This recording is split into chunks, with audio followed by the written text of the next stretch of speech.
Monsieur le Président, chers collègues honorables députés, ma leen di nuyu di rafetlu ndaje bi ba nga xam ne tey ñu ñëw pour examiner suñu règlement intérieur et ñu defee ko ci anam bu nga xam ne président de l'Assemblée nationale moo mettre en place avec l'aval du bureau un comité ad hoc. Ci comité ad hoc boobu on m'a fait l'honneur de me nommer, de me désigner président.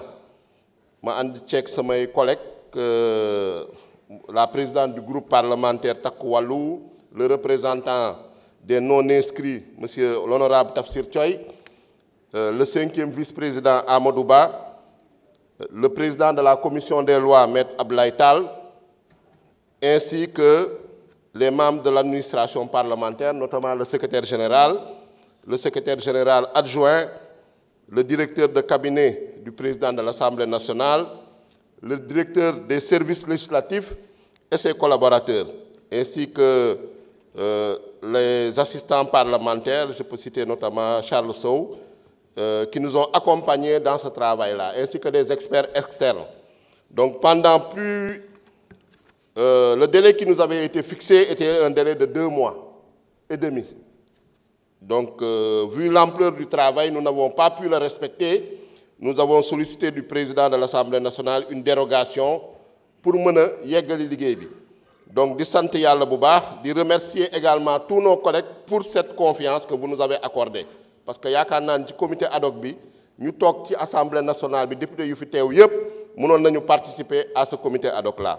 Parce que liggéey bu ñu def également on l'a fait en leur nom. Tey ñu ñëw nag soumettre leen ko. C'est un travail, effectivement, comme on l'a dit, inclusif, un travail dans la concertation, également avec la participation des uns et des autres. Ku nekk joxe ci sa xalaat. Ci loolu lu ci gën a am solo mooy innovation yu nga xam ne indi nañ ko ci proposition de loi. Innovation yi mën nañ ci citer axe bu ci gën a am importance parce que ñëpp xam nañu Assemblée nationale ñett la. Le vote des lois, le contrôle de l'action du gouvernement, l'évaluation des politiques publiques. Effectivement, gis nañ ni sur le plan du vote des lois, procédure législative, ça ne pose pas trop de problèmes. Donc, il faut nous accentuer le contrôle de l'action du gouvernement, naka dañ koy gën a doolelee mooy dooleel commission yi yokk effectif commission yi donc jóge ci 30 dem ci 35 membres. Dooleel également commission d'enquête parlementaire gën leen jox ay moyens d'investigation gën leen jox gëdd ku ñu convoqué nga xam ne da nga war a am obligation ñëw parce que institution moo la convoqué donc loolu moo nekk ci réforme bi. beneen bi tamit ci contrôle de l'action du gouvernement ñu gën a fësal maanaam communication bi pour que peuple sénégalais xam député yi lan la ñuy def entre 2 séances plénières. Parce que nous avons dit que nous avons des députés, séance plénière lay liggéey. Alors que député, quand on est député, c'est 24 heures sur 24, 7 jours sur 7. Député amul vacances. Lu ñu am session la buy ubbi octobre di jeex juin lu ci des duñ ko woowee vacances hors session la hors session député yi dañuy liggéey.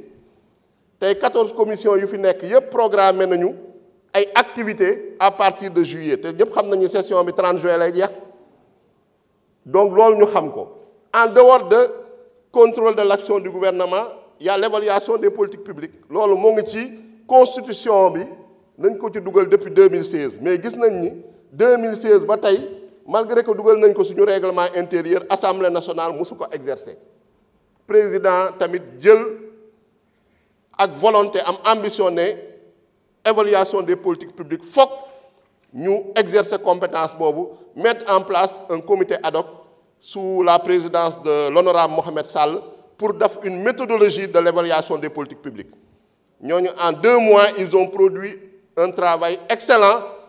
Nous travaillons ensemble, dougal ci règlement intérieur, procédure évaluation politique publique et gouvernance évaluation politique publique à travers ce comité permanent de l'évaluation des politiques publiques.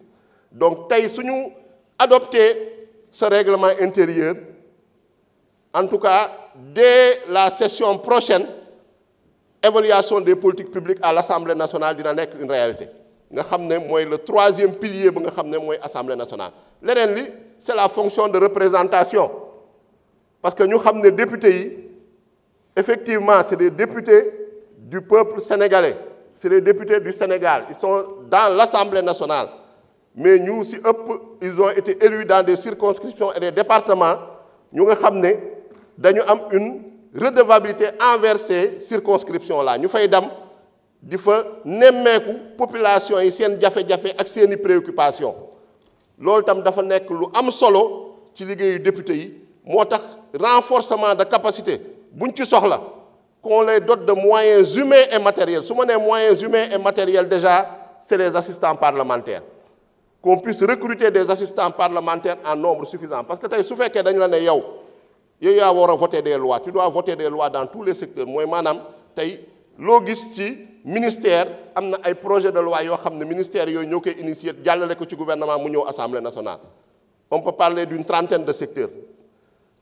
Tu dois évaluer des politiques publiques dans tous les secteurs tey député bi mun nañu ne député bu nekk tey gouvernement la parce que tey ministre de la fonction publique su ñëwee war nga intervenir ministre de la santé su ñëwee war nga intervenir éducation su ñëwee war nga intervenir enseignement supérieur su ñëwee war nga intervenir donc loolu dafa soxla renforcement de capacité te déjà ñoo ngi ci tey député yi gis ngeen ni y a pas de papier tey ku nekk nga téye tablette am envoyé nañ la rapport ci sa tablette envoyé nañ la projet de loi bi ci sa tablette député yi actuellement ñoo ngi ci dans la digitalisation et dans l'objectif zéro papier.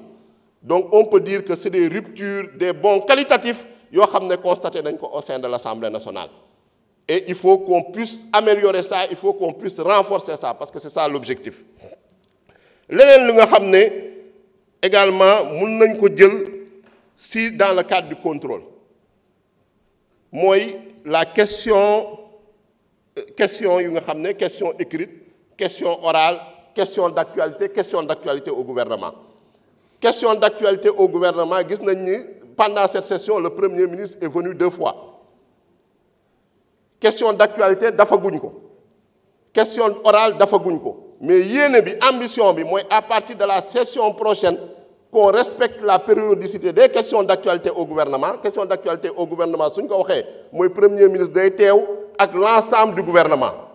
Au moins une fois tous les trimestres dañu ne au moins une fois mun na ñëw 3 fois par trimestre mais dañu ne au moins une fois pour être réaliste parce qu'il faut qu'on respecte également notre règlement intérieur.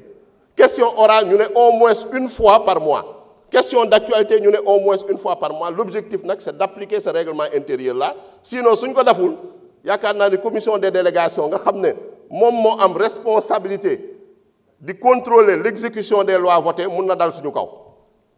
balaa muy dem seeti yeneen ministères yeeg yooyu donc loolu je pense que c'est extrêmement important donc ce qui veut dire que tey toutes ces réformes là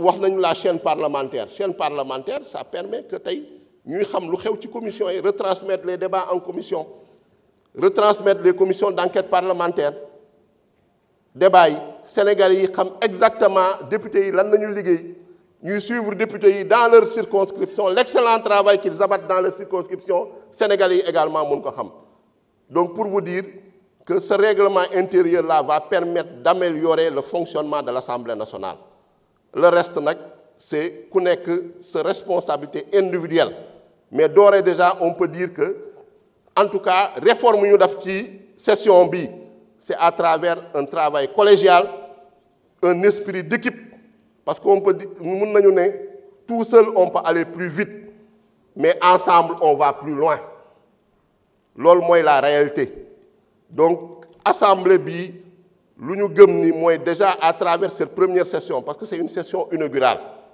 on a des députés yoo xam ne ñu ci ëpp bii mooy seen première expérience parlementaire mais énergie bu ñu fi gis envie bu ñu fi gis ambition bu ñu fi gis on peut avoir de l'espoir que cette assemblée-là sera la meilleure assemblée, Inch'Allah, de toutes les législatures qui sont passées.